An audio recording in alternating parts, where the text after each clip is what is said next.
Okay folks, hello and welcome to another video. It's been a while, unfortunately I've not been very well, but I am better, just got the lingering cough. So we're going to start with tonight's tea. So I'm actually starting quite early on because I'm going to make some fresh bread. I'm not very good at bread, however I'm going to have a go. So I've got under there some yeast in some warm water with a little bit of sugar to activate it. So I'm hoping that that's going to get the yeast going. Into our bowl, I'm going to add 4 cups of strong white bread flour. Okay, so we've got 4 cups of strong white bread flour. I'm actually going to be making rolls, some little bread, baps, cakes, barms, whatever you call them, from whatever part of the country you're from. They have different names all over. So I'm going to be making some little bread cakes and some carrot and ginger soup. It's a long time before we're going to need soup yet because people are only just off to work really. So I'm going to get the bread done because bread needs time to rise. So this is going to be the first mix. We're going to get the dough made, then it's going to be left for an hour and a half in a warm place to rise. Then it will be kneaded again, separated it out, put on its tray, left to rise again before finally being baked. So to our flour, I'm just going to add a little bit of salt. Go. Give that a mix round.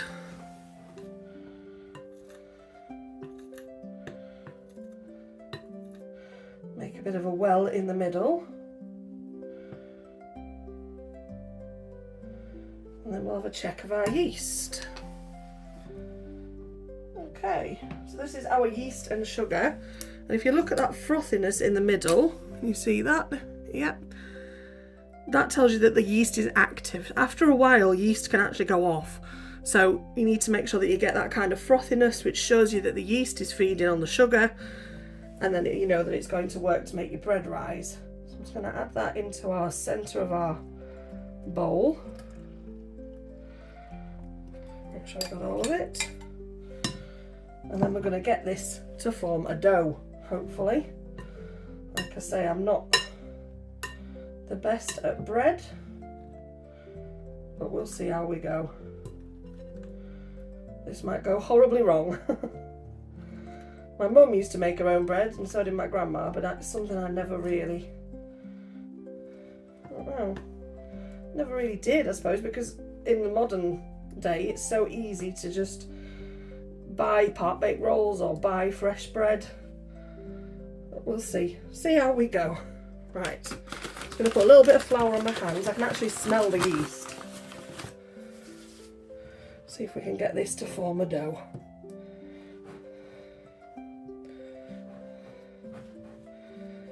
And I know that when you knead bread, the bowl should clean itself. There shouldn't be any bits stuck if you've got the ratios right, so here's hoping. Just kind of want this to come together into a dough, and then we're going to leave it, like I say, for a couple of hours in a warm place to start to rise.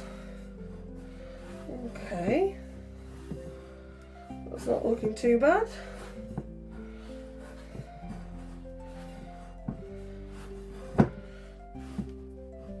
So my hands have been washed. People saying you should wear gloves. I'm cooking in my own home. I'm not in a professional kitchen. Obviously, if you're in a professional kitchen, I presume you wear gloves, but I cook at home for myself and my partner, and that's it. If I'm cooking for more people, if I was sick, I maybe would wear gloves, but when it's just for us, I don't.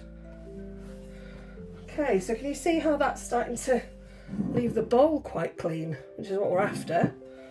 So I'm just going to continue to knead this for a little bit longer, and then I'm going to cover it and leave it on top of the cooker in the warm kitchen to rise. There we go. Right, so I'm just going to cover this up on there, leave it to rise, and we'll see where we're at in a couple of hours. Okay, so it's been a couple of hours. I'll just have a look at how we were doing. So that's nice and risen. So what we're going to do is turn that out and we're going to give it a good knead now.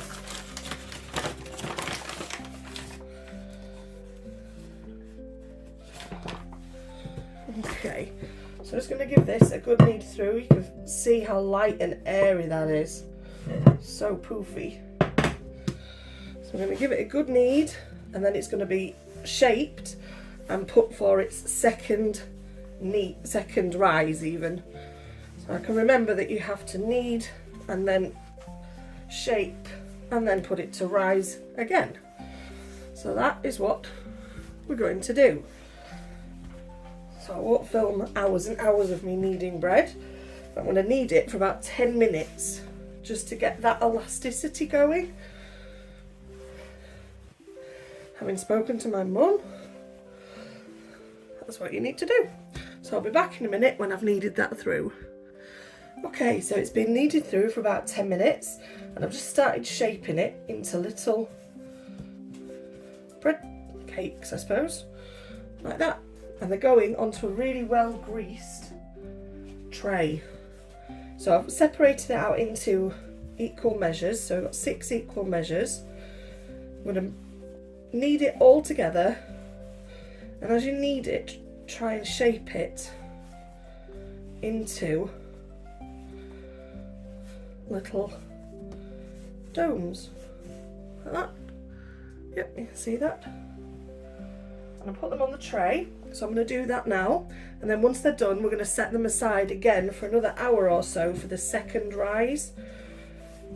So the reason you're kneading is you're actually spreading all the yeast, sugar, salt throughout the dough, and you're getting air into it as well, and that's the aim. Bread can be really dense. I don't know all that much about the science or anything behind it, but I just know that's how it works. So we're going to get that done and we'll be back in a second. Okay, so there we go, that is our little bread rolls done. So what I'm going to do now again is leave them for their second rise on the back of the cooker in the warm kitchen until they're ready to bake later when we're making our soup. So that is the main prep for today done. Okay folks, so ready for the next part. Our rolls have been left proving for a good hour, 2 hours. You can see they've doubled in size. So they're going to go into the oven now at 200 degrees. But they're also going in with some carrots, fresh ginger and garlic, along with some olive oil and some seasoning. And that's all going to go towards the base of our soup. So I'm getting all these in the oven now. The rolls will take about 20-25 minutes. And the roast veg will take a bit longer, but we want the rolls in first so we're not opening to put the veggies in. So we'll get these into the oven now. Okay, so our bread rolls are well and truly cooked. So I'm going to get these out now. So these have taken just over 20 minutes. There we are. Leave our veg in to finish off. So the way to check bread is cooked is you're looking for a hollow sound. So tip one upside down and tap its bottom. If you can hear that, that hollow sound means that your bread is cooked. So they're out. I'm going to get those onto a wire rack, let them cool down, and then we will get on with our soup once our vegetables are finished. Okay, so time to assemble our soup. I've just got some butter in the bottom of the pan there. Just letting that melt through, and I'm going to add some roughly chopped onion to that. I'm just going to let that onion start to cook through, and then to that we're going to add our carrots, which are here. You can see they're all cooked, ginger's cooked, garlic's cooked, so that'll all be going in. And I've just made up some vegetable stock, which has some vegetable stock cubes, some salt, and I'm going to put a little bit of smoked paprika in. So we're just going to get these onions to start cooking down first. Okay, so our onions are cooked down. I've just turned the pan down a tiny bit now. So glad to have my smell back. So they're cooked down, and I'm also going to add to this some butter beans. So butter beans are great for helping to thicken up soups and stews and things like that. So let them just amalgamate into that. And then this is just a case of pop it in and let it all cook down. So let's get our stock in. This is our vegetable stock. So there's about a litre there. You can always top this up. If you're batch cooking or you're making more, you can always add more stock, more carrots, more of anything really. And then we're just going to get our carrots, garlic and ginger in. So these have already been seasoned, so they should take all that lovely garlicky seasoning with them.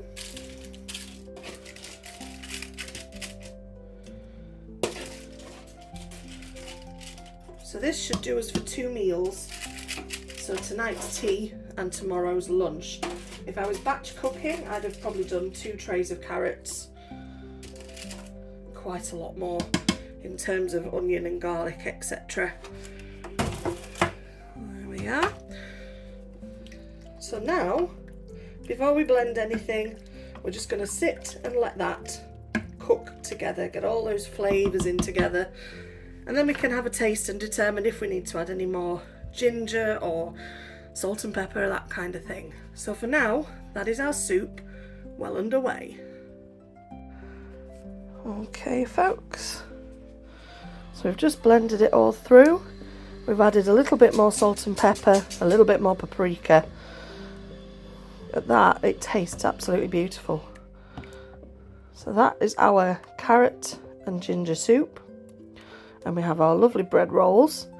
So I'm going to get these served up now. And we'll see what Jason thinks. Okay. So he's home.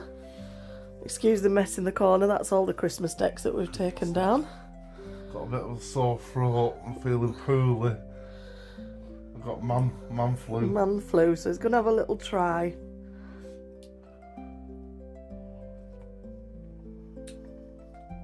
Oh, that's beautiful. It's creamy.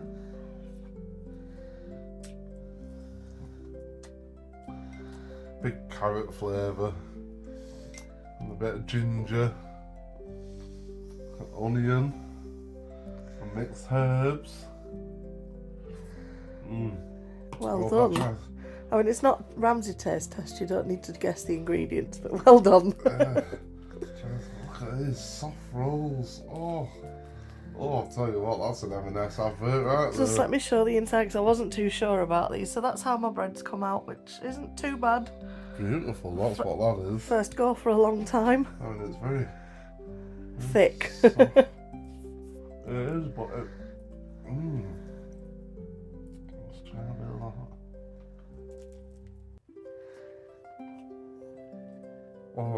Oh, tell you what, it's lovely that. There you go folks. So that is a really simple carrot and ginger soup with some fresh bread. Oh, I need some more. Keep nice and warm in this weather. Stay safe. Thank you so much for being here, and I will see you on the next one.